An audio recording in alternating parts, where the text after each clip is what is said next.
Oh, hi.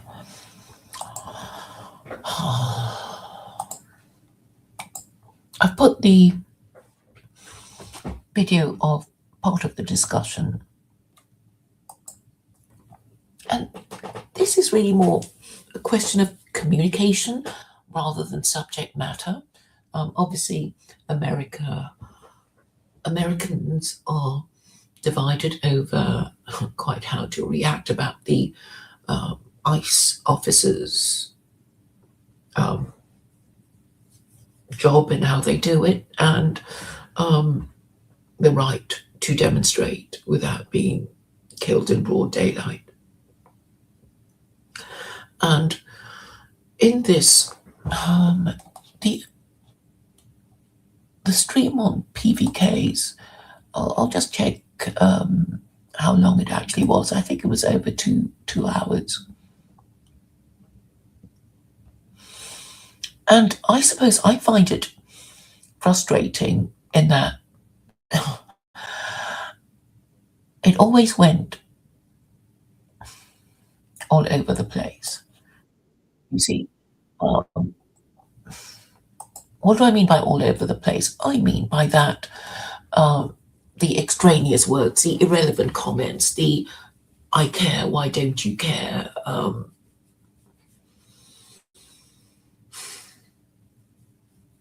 And you should care about my feelings because I'm this. Or no, because of my, terrible childhood, my opinions matter, or my need is greater, or something of that matter. And I'm saying, you'll never get anywhere because everybody will think, well, who are you to tell me that your view is more correct than mine, and why your feelings matter more than mine, and why you get to talk about this more than me. And it's because they have no rules, and not everybody can be legally trained like me. But really, the solution lies in what the rules are. So if you're just going to apply the rules, you would have to find on the side of the ICE officers, right? They're doing their job, they were provoked. In the first case, I mean, you could argue about whether there was a proportionate response and, what a reasonable law enforcement agent would do. And then there's all the background stuff of not being given police protection when the ICE agents were in a restaurant, and the motives of those ICE agents. I mean, the point is that nobody's going to deny that there are illegal immigrants. And if you're illegal, then you're going to get expelled. How it's going to happen is another thing altogether.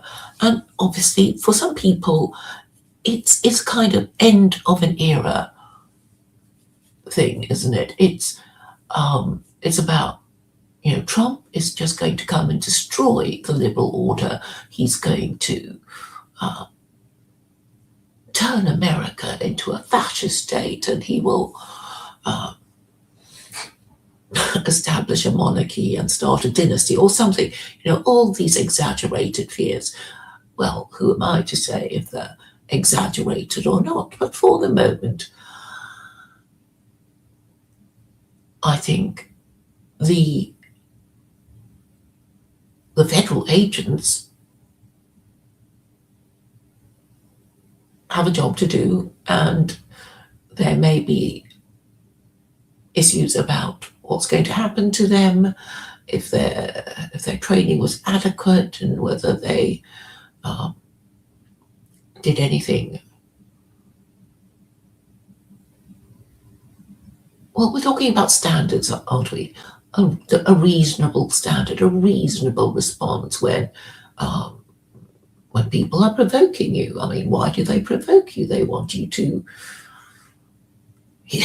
be provoked, and then do something terrible. So somebody can say, oh, look, we now have insurrection, and now we must harness the forces of the liberal order in order to defeat the fascistic forces of Trump, or whatever they're going to say. I mean, obviously, the ruling classes of America are doing their best to stir things up rather than calm things down.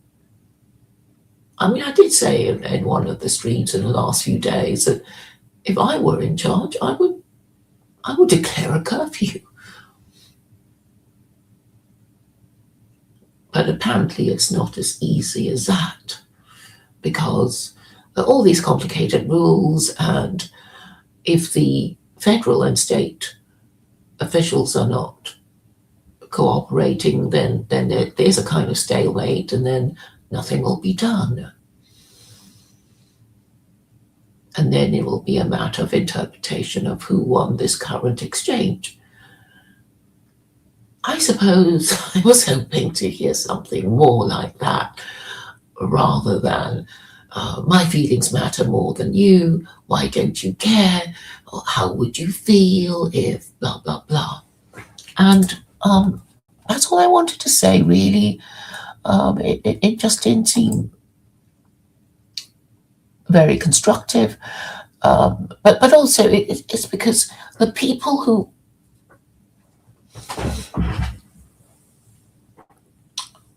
participated did not quite ask, in my view, the right questions. Because instead of saying how they felt about it, they should have asked themselves what ought to be done.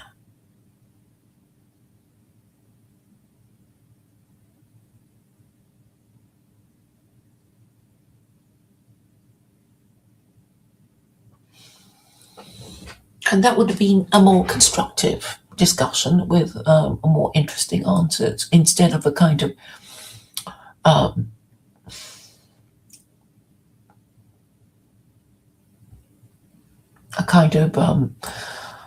do you call it? Status seeking, attention seeking arguments about whose opinion matters and why. It should be the rules, and then we would be a bit further on towards solving the problem.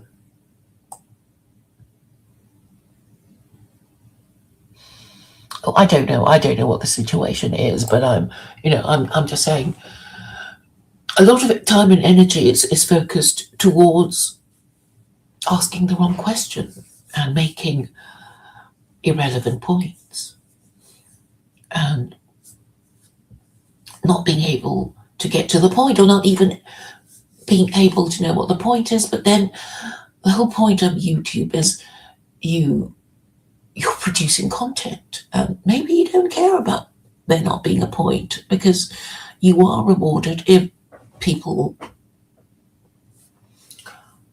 come and stay and watch to the end. And it doesn't really matter about the quality of the content.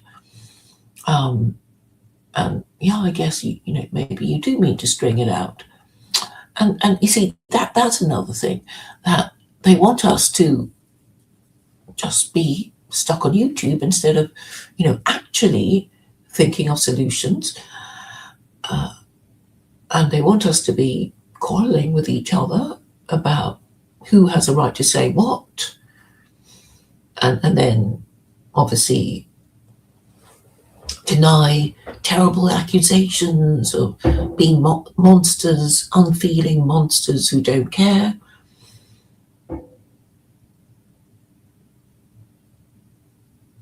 Yeah, and I won't take any more of your time.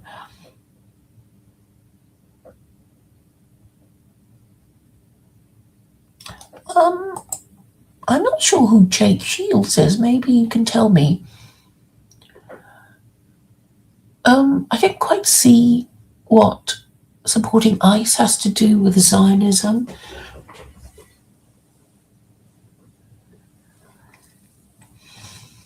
I mean, we're being asked a lot of silly questions, right? And I think we should not be sucked into answering silly questions about people we've never heard of.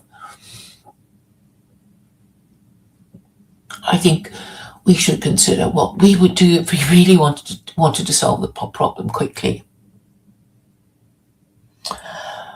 Um, about the violence of ICE agents, I guess. Okay, I think people say, oh, they were trained in Israel, which makes them especially evil by anti-Semites. But you see, what I think is a problem is that people, Americans in particular, think of Israel as not part of them.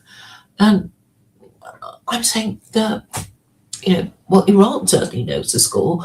It calls America Great Satan and Israel Little Satan. And, they know that Israel is an American colony and wouldn't it continue to exist without American military support. And so the Americans who want to blame Jews should really blame themselves. Because, if you want to blame Jews, it's like, well, you should be better than this. You should behave better than how you're behaving. And that's very easy to say. But there's also this expression that when you point your accusing finger at someone, three more point back at yourself.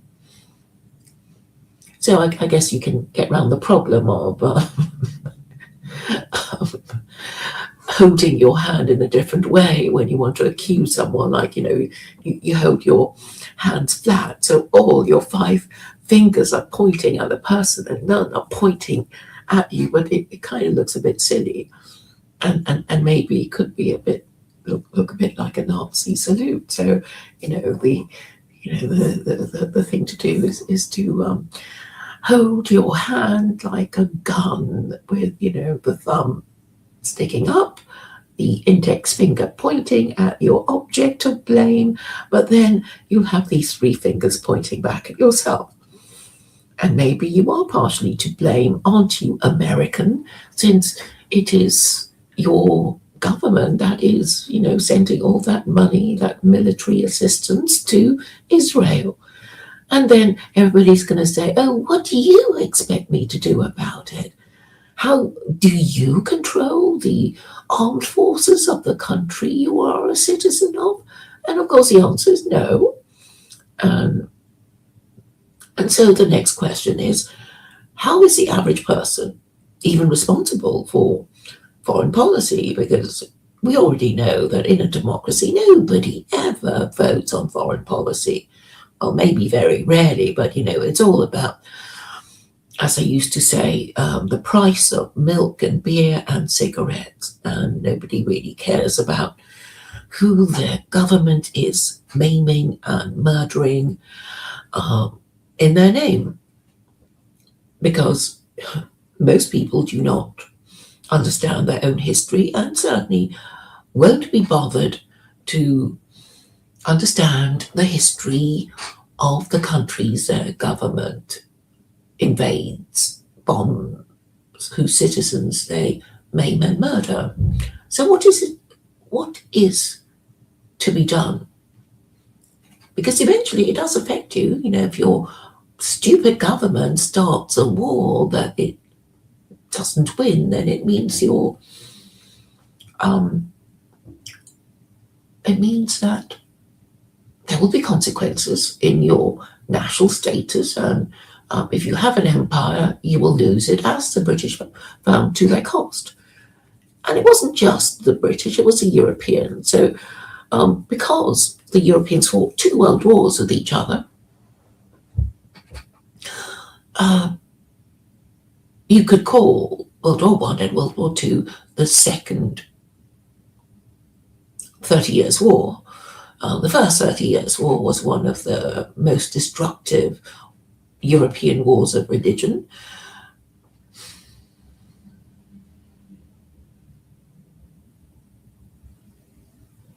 So,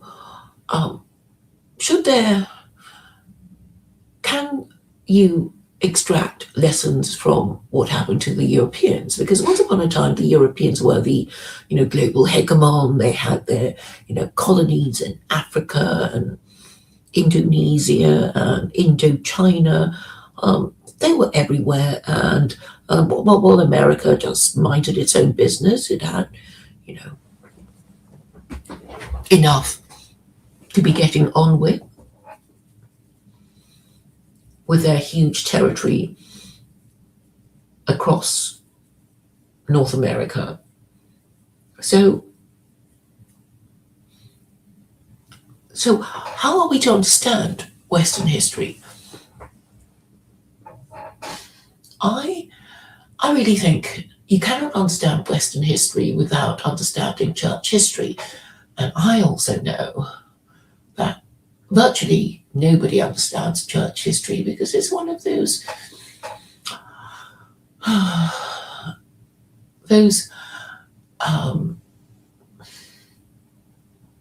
pockets of European history that are not taught generally. But in my view, it is necessary to understand how Christianity formed the character and the empires of Europeans and their warlike nature.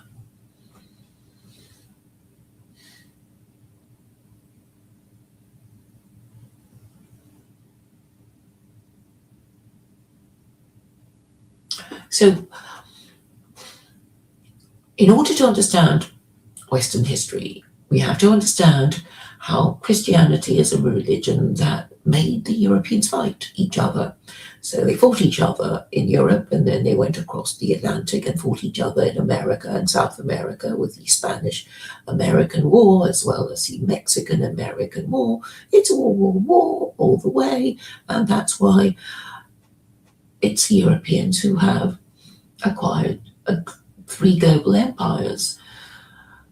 The first one was the Spanish, the second one was the British, and the third one was the American Empire. And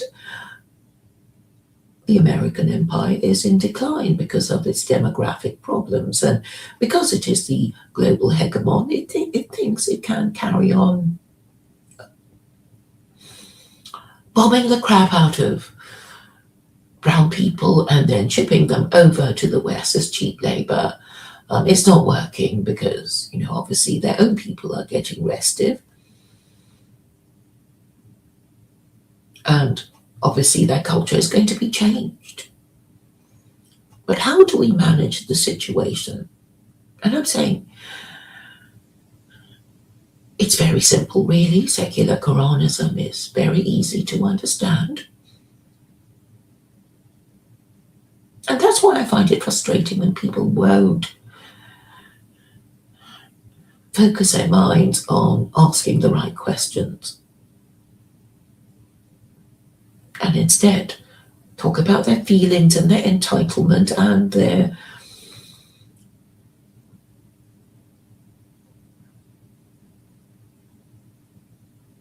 status, when really they should be talking about the rules. The rules should be that if you're living under any government, of course a government official has the right to do the things that the government tells it to do. And if they do it in a way that endangers life, well, I guess eventually they will be brought to justice or disciplined. But we know that when the ruling classes fight each other, they will conscript ordinary Americans to do their fighting for them. And the more emotional of these people will be easily manipulated. And that's why it's important to talk about these things in a practical way and focus on the rules and not what you think is your status and your entitlement to attention and sympathy. Why are the ruling classes fighting each other? Because Trump is clearly an alpha male leader, and his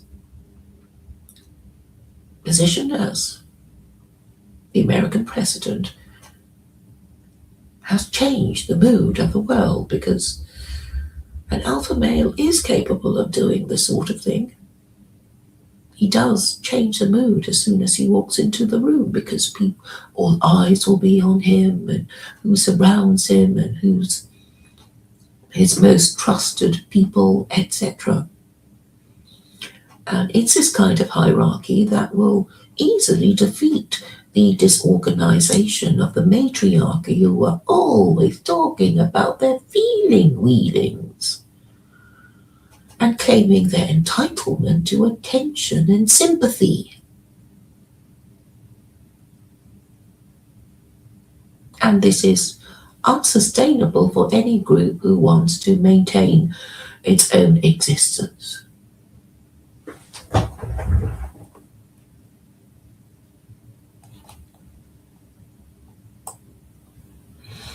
Well, thank you for all your comments. I'm sort of feeling a bit sleepy already.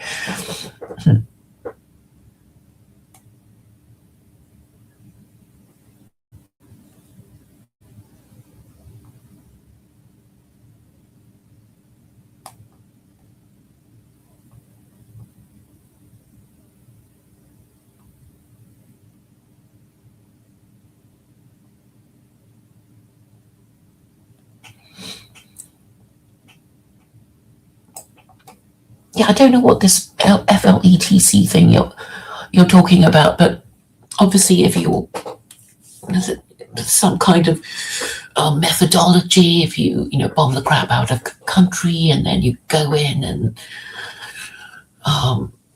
keep order from probably people who want to kill you, and I guess you would be well armored, and when you feel well armored you might be a bit trigger happy, and maybe if you're not well armored you might feel a bit trigger happy because of all the violent video games that you play.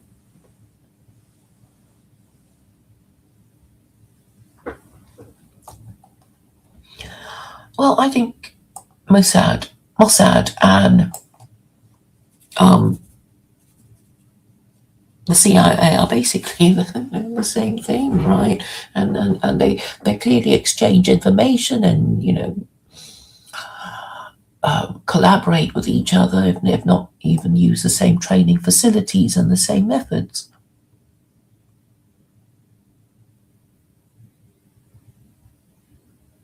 Yes, the US keeps most of the training in-house, and Israel is considered in-house, isn't it? I meant the 30 Years' War.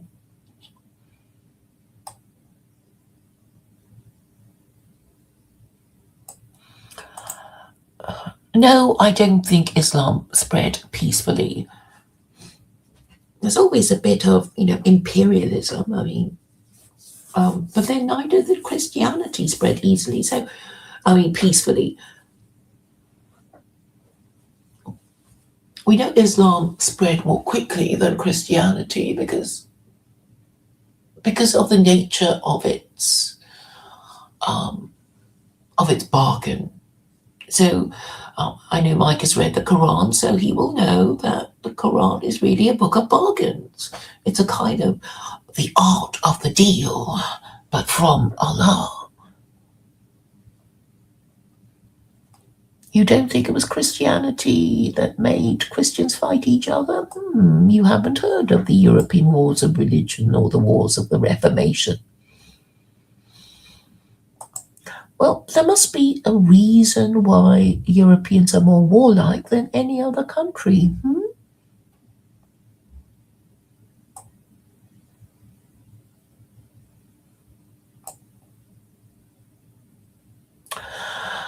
Mexican-American War was between Protestants and Catholics.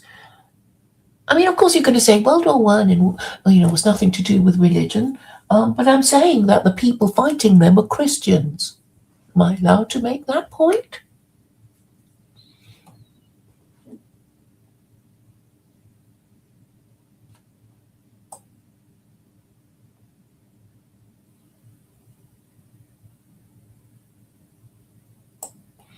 So you don't think Christianity made Christians fight each other? I mean, you're going to say, oh, it was politics. But then religion is politics, isn't it? When the Wars of the Reformation, it was politics, wasn't it? I mean, Henry VIII thought, I'm not going to be Catholic anymore because the Pope has refused my petition for an annulment, and I really need to sire a son. And my current wife is over the age of childbearing, and I really, really, really must sire a son. I think the reason was that his first wife was a relation or a member of a very powerful Catholic family, and the Pope didn't feel able to grant the annulment because of Catherine's connections. And then Henry said, well, I'll just start a church of my own and divorce her. So there is no divide. How are you going to divide the politics and religion? You might as well just accept that you cannot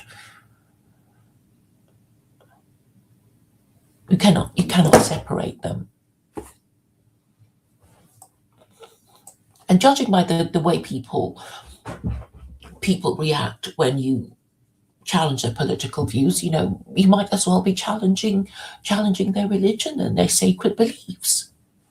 So really, liberalism is kind of like a religion, and this goes back to how some people behave as if the other person must be evil, and anybody who sides with their enemy must by definition be evil or stupid or whatever, because it's so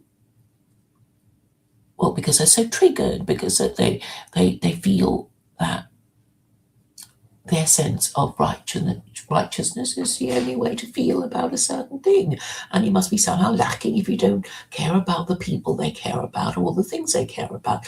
And I'm saying, instead of saying, oh, I care more than you, or I deserve to be listened to more than you because of whatever, it's always the rules that decide the matter,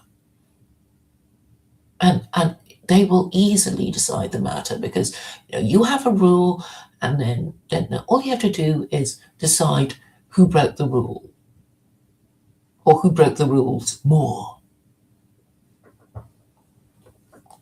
and then your question is answered.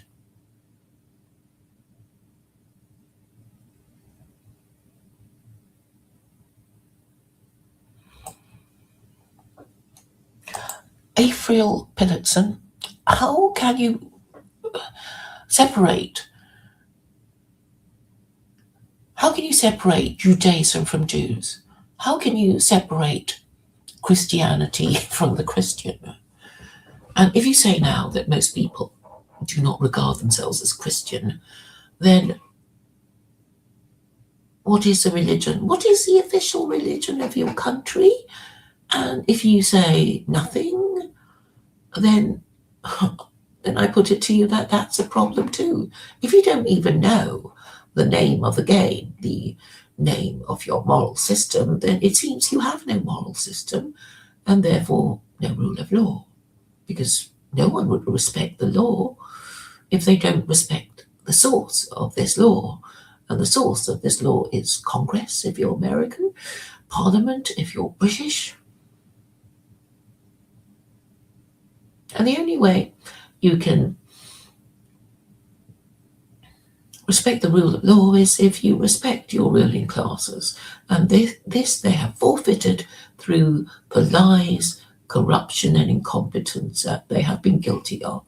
So how do you solve the problem of your ruling classes being so corrupt and incompetent? You have to, I think, first blame yourself, because I think on the whole it is true that people deserve the government that they get. And I'm saying the West is a matriarchy. And you would expect a matriarchy to be badly governed, because a matriarchy is a society of sluts and slut fuckers with their badly parented and casually conceived bastards. And that's why religion was created to treat the bastards of unmarried parents as lower in status to the legitimate children of married parents, and to treat unmarried parents as sex offenders. And this is really key to the solution, which of course everybody's going to deny because they would rather hold on to their culture of casual sex. And this means that their problem of low birth rates and the wives of American husbands depriving their husbands of their First Amendment rights will continue.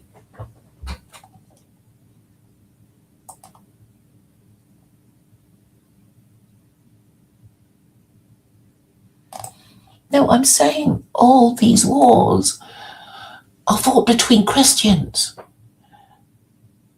I mean, the whole idea of war supremacy, well, surely it's something to do with the Protestants in America defeating the Catholics in South America. I'm sure it's something to do with that. So it means that Catholicism will somehow less cohesive than Protestantism.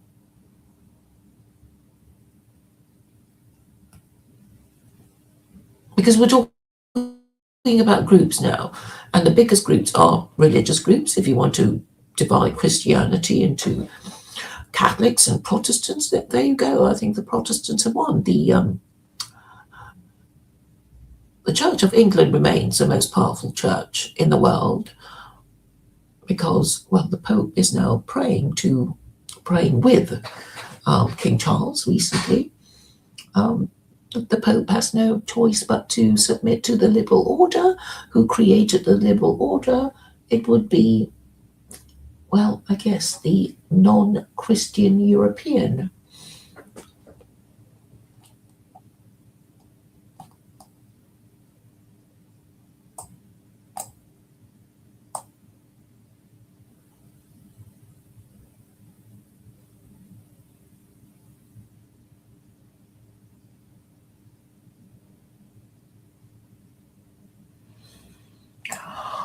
What can't you figure out about me?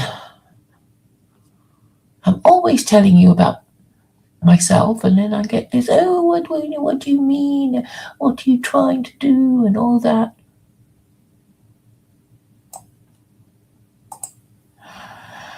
What's the difference between a war based on religion and one that just uses religion? It's the same thing. Why just tear your hair out trying to tell the difference? I'm going to make this a short stream, so I won't be inviting anyone in.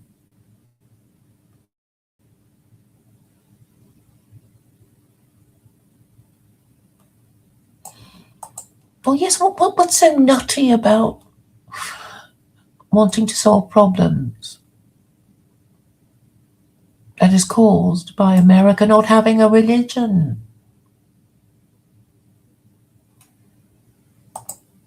I'm not sure if you're joking or you mean it on Muslims being fine with a non-theocratic version of their religion. I would actually say it is a theocracy, but giving people the right, well, their First Amendment rights.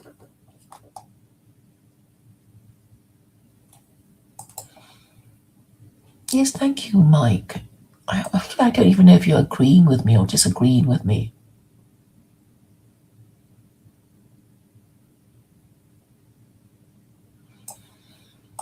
Well, yes. So you're going to make up a reason. I mean, usually you're going to make a reason that is kind of divine and that makes you sound like the good guy, and you're going to sound more like the good guy if you say that, that there's a divine reason for me to take this territory, not just because I'm more powerful than you.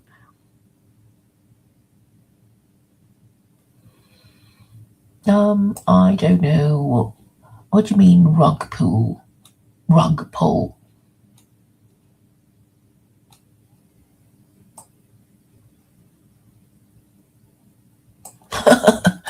Aren't most wars about land?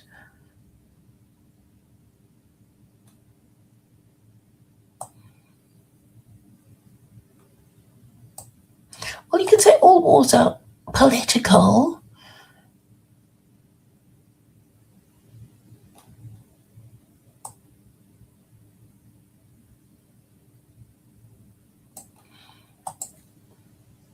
Yes, I'm sure they don't really, believe in whatever.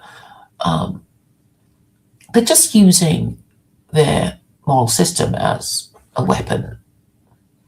But that kind of means that they're using the rules of their religion as a weapon. And then, if enough people of this religion or that moral system fight each other, eventually a pattern will emerge about, who usually wins or who has won.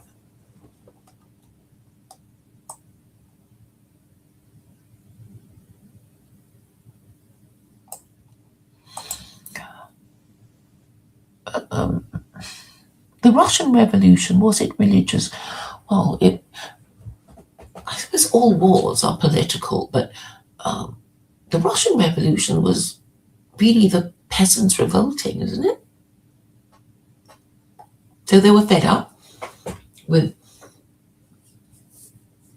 the consequences of World War One. There was, I think, a sailors' mutiny, and food shortages, famine, maybe. And then they decided to get rid of the Tsar with communism. So I suppose the fact that Marx had written Das Kapital and whatever he wrote made people think that they had something else to use to improve their lot. And of course, communism was a big idea. Well, at least it sounded like a big idea because it incorporated, the Hegelian dialectic, which is a truism. And because it sounds so plausible, people are going to accept it. Particularly when they've grown tired of Christianity or liberalism or nationalism. Because I guess communism, had a kind of moral vision and moral integrity, saying, well, in a way, the meek shall inherit the earth. When you think about it, the workers shall one day reach a worker's paradise on this earth. I hadn't thought of that before, really.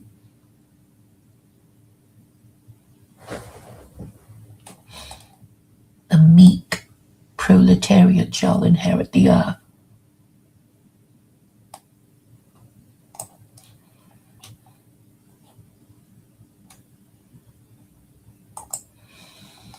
So I don't think, okay, if you haven't got a moral system, then your politics will be about having one. And then it will be about which one you're going to adopt. And then once you adopt your moral system, you'll be arguing with each other about how to interpret the rules. So these are, inextricably linked. And I'm saying, with regard to, the PBK people in their, TLC stream, how they go about asserting status was, yes, feminine. It's kind of, we'll let everybody speak, and we'll treat everybody fairly and everybody's equal. And then it kind of goes back to, oh my God, is it show and tell? You know,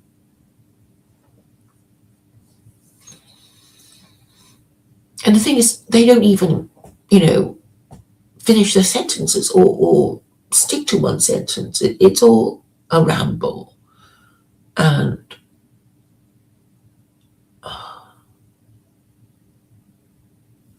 if you don't kind of force them into sticking to the point, it'll just sort of wander off into, spirituality and,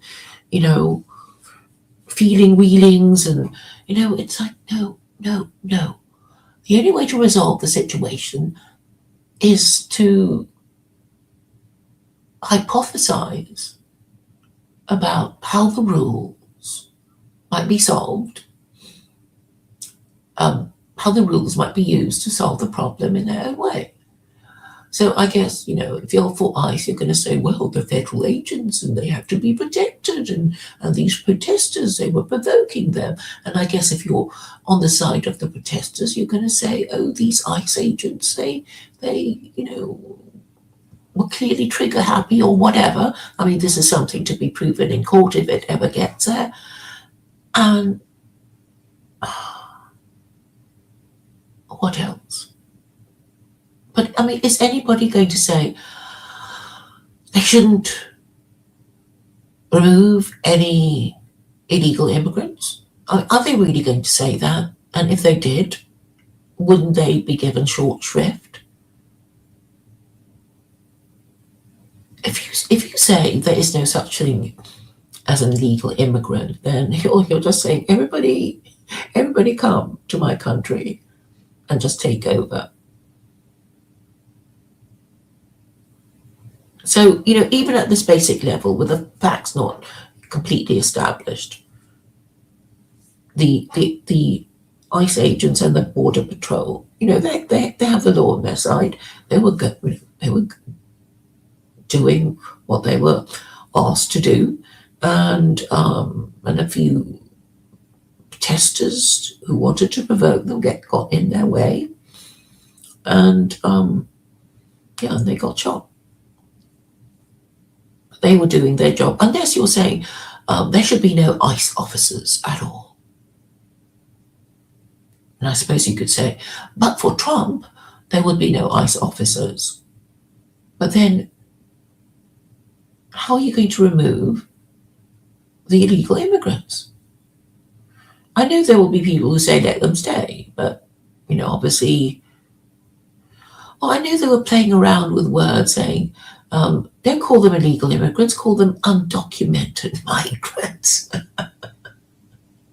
I guess this is a matter for the Supreme Court. Thank goodness I don't have to decide all these things.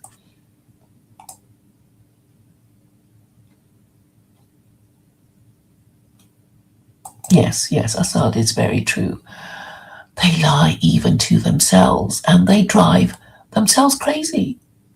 Because, you see, in a patriarchy, there would be all these well-ordered families producing enough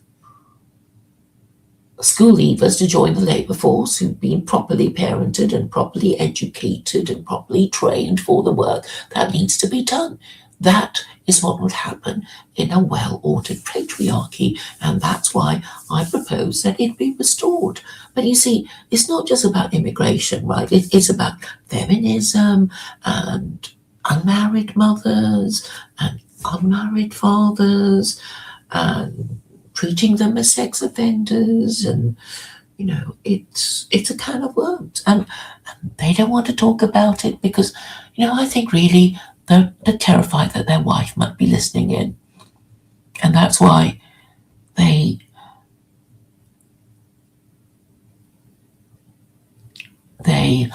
express themselves in this convoluted way. Maybe their girlfriend might hear it, might hear them saying that maybe the ICE officers do have a job to do and should not have been provoked and impeded.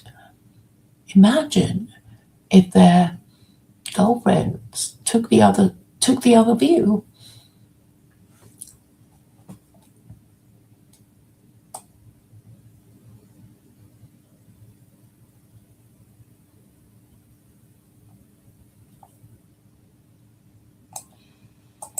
Yes, it's so true, and they do drive themselves crazy, and I'm afraid they only encourage their enemies.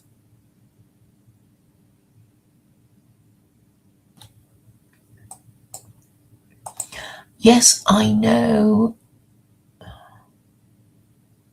Well, the thing is, you can be a Jew and be a secular Jew, but according to Judaism, that's not allowed, because if you break the Sabbath, you are to be stoned to death.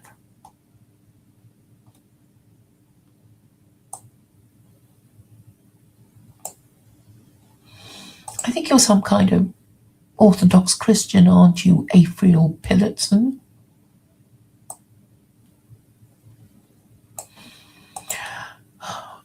It's not just Christianity. Yes, I mean, you can say that, most Christians are white. But then, I mean, Jews would say, we accept converts too. Except that, they have maybe higher standards.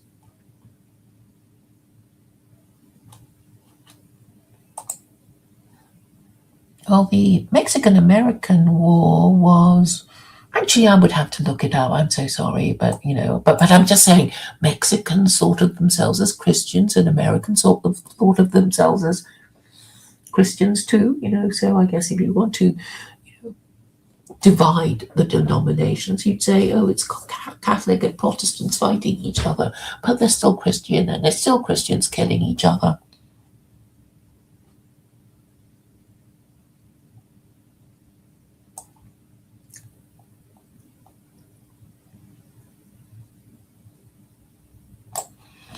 I didn't read all the stuff about Burkina Faso. Shouldn't I blame it on America? I think what wasn't the Darfur thing? Some American soldier being dragged around or something like that. Which is kind of evidence that Americans are not popular in Somalia for reasons to do with U.S. foreign policy, something like that.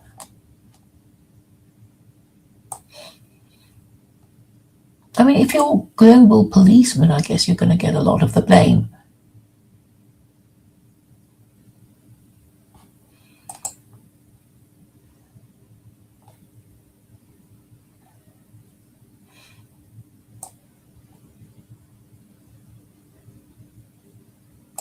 Well, yes, I think Scandinavians are failing. They have a very bad work ethic, and they're full of Muslims, right? I think I highlighted the wrong.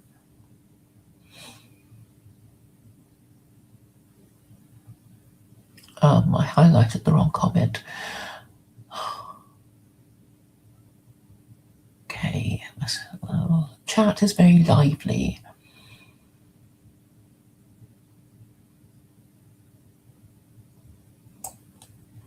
No, I don't know anything about Somalia, not really, but obviously, yes, I did read something about it, and it's America wanting to,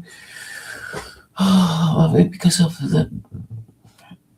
its geopolitical, its location, and now I think America might be leaving and going to some other African country, and maybe destroying their country, and then shipping the Africans there to America as cheap labor, which is what you do, right? That's what you do, and then you complain about the consequences.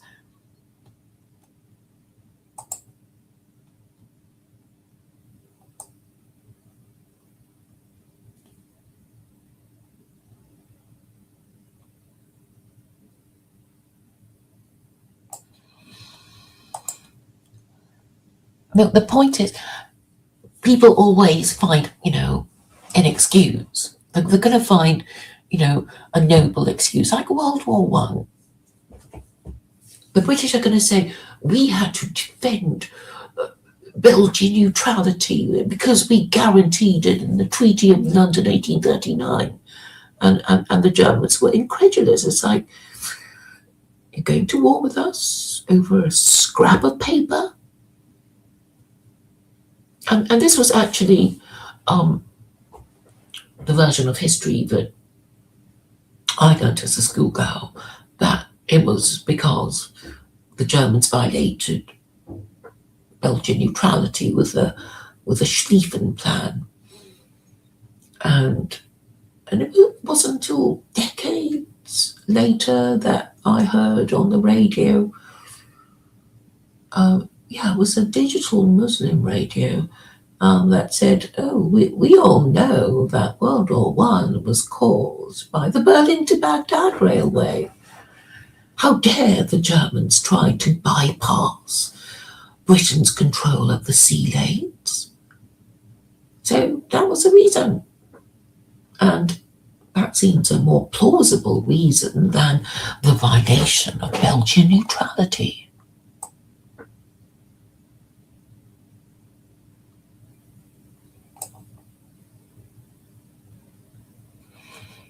What do you mean, as I appear? Are you asking me if I really look like my avatar? No, I don't look like my avatar.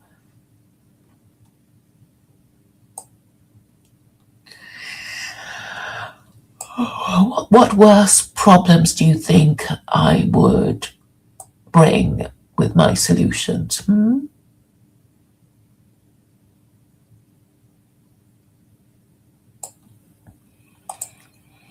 I'm not the only person who says America is in decline. Look, MAGA means America is in decline. Make America great again. What do you think it means? It means America is no longer great. I'm going to make it great again. So when did it stop being great? I guess you'll have to ask Trump. What do you mean by MAGA? When did America stop being great? And why do you have to make it great again?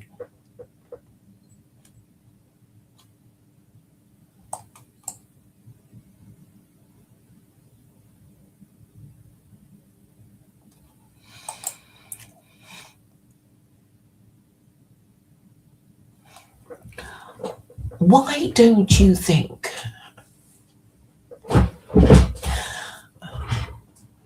obeying the commandments of Allah would help your country? Why don't you? Have you read the Quran? And if you have, why don't you tell me which of these commandments of Allah you find so objectionable? I'm not even Muslim, and I think they're fair enough.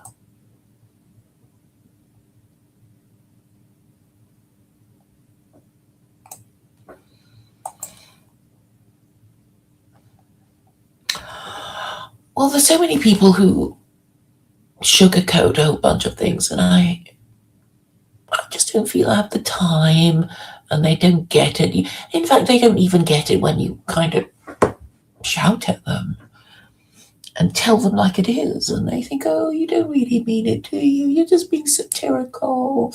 You're just trolling us.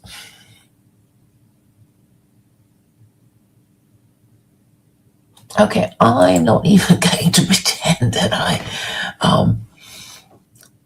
think you just invaded Mexico because you could. You sensed their weakness and you opportunistically took their stuff. Isn't that so?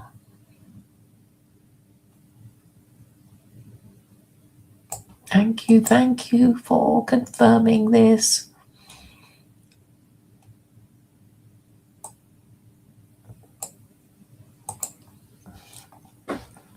Mike is gone.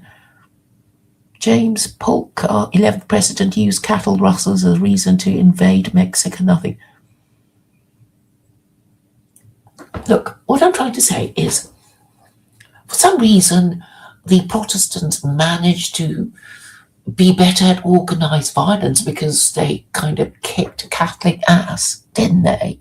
That's all I'm saying. It's not rocket science.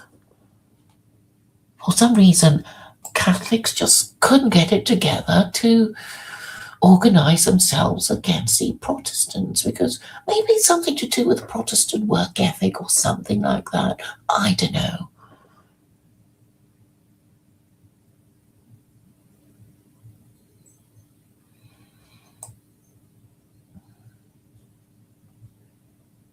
Oh, I'm so glad the chat is so lively, and I've been accused of spending too long on answering the questions.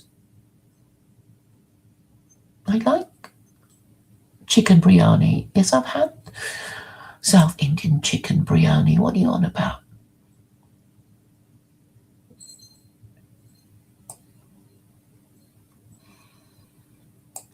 Overton window dragging. You know, with a theocracy, I would just block it out and stop it moving because God's laws are eternal and universal.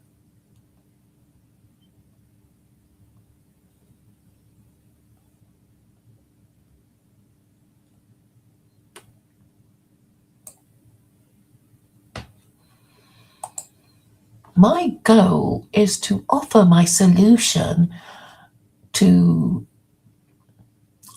the government of the US. And once it is adopted, the rest of the world will adopt it. So can you help me, please? Because if America adopts it, then its vassal states in Europe will adopt it too. And then very soon, China and India and everyone else. What do you mean the Quran is tied to Jewish? It's so ridiculous.